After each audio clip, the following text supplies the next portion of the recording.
ఈ సభాముఖంగా ఆ టీమ్ 11 కెప్టెన్కి నేను ఒక బంపర్ ఆఫర్ ఇస్తున్నా. డేట్ టైం మీరు నిర్ణయించండి. సంక్షేమ అభివృద్ధి పైన చర్చించడానికి నేను సిద్ధం, మీరు సిద్ధమా అని అడుగుతున్నా.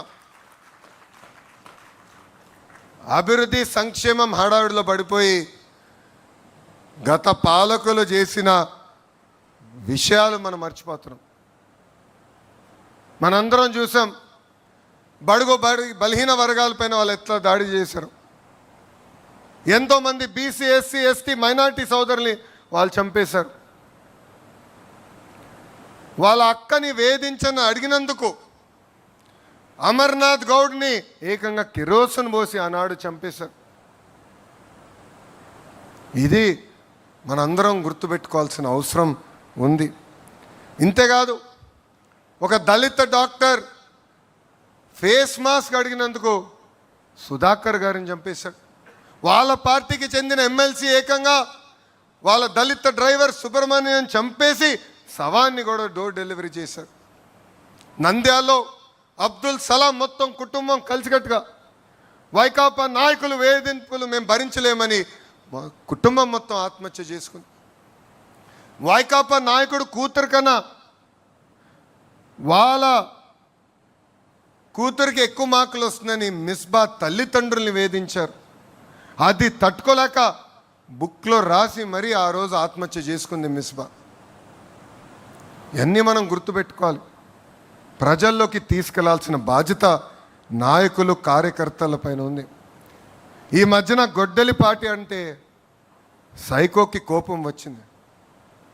ఆ సైకోకి ఒకటే చెప్తున్నా, మాది గూగుల్, మీది గొడ్డలి, మాది ఫైటర్ జెట్స్, మీది ఫ్యాక్షన్, మాది కియా అవుతే మీది క్యాట్, మీది కిడ్నాప్. బాబు గారు చెప్పినట్లు both are not the same brother. బాబాయిని చంపింది గొడ్డలతోనే కదా సైకో.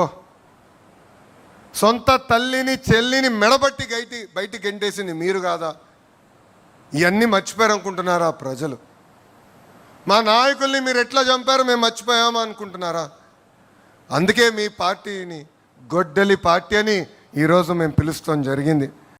ఈ కూటమి ప్రభుత్వానికి అభివృద్ధి అంటూ ఏదీ లేదు ఈ కూటమి ప్రభుత్వానికి. అందుకనే ప్రజా సమస్యలు చర్చించాల్సిన మహానాడు వేదికని రాజకీయ నిందల వేదికగా మార్చేశారు. రాజకీయ నిందల వేదికగా మార్చేశారు. అసలు ముఖ్యమంత్రి గారి దగ్గర నుంచి, గౌరవ శ్రీ నారా చంద్రబాబు నాయుడు గారి దగ్గర నుంచి ఆయన మంత్రివర్గం అంతా కూడా స్ట్రీట్ లాంగ్వేజ్ కి బాగా అలవాటు పడ్డారు. ఎలా అంటే ఒకళ్ళతో ఒకళ్ళు పోటీలు పెట్టుకుని మరి స్ట్రీట్ లాంగ్వేజ్ లో మాట్లాడుతున్నారు. అసలు చేసింది ఏమీ లేదు కాబట్టే 2 ఏళ్ళు అయినా కూడా వైఎస్ఆర్ కాంగ్రెస్ పార్టీ పైన నిత్యం జగన్నామస్మరణ చేసుకుంటూ కాలాన్ని వెళ్లబుచ్చుతున్నారు తప్ప, ఇదిగో ఈ 2 ఏళ్లలో ఇది మేం చేసింది అని ధైర్యంగా ఎవరన్నా ముందుకొచ్చి మాట్లాడారా మహానాడులో? ఏదీ లేదు.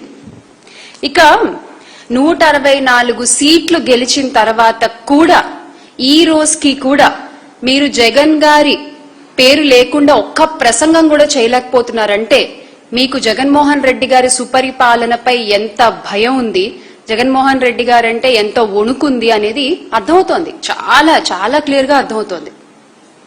ఏమన్నా అంటే దిగజారిపోయి, మీ స్థాయికి దిగజారిపోయి వీధుల్లో మాట్లాడుకుంటారు చూసారా, అలాంటి మాటలు మాట్లాడతారు గౌరవ పదవుల్లో ఉన్న మంత్రులు, అధికారులు.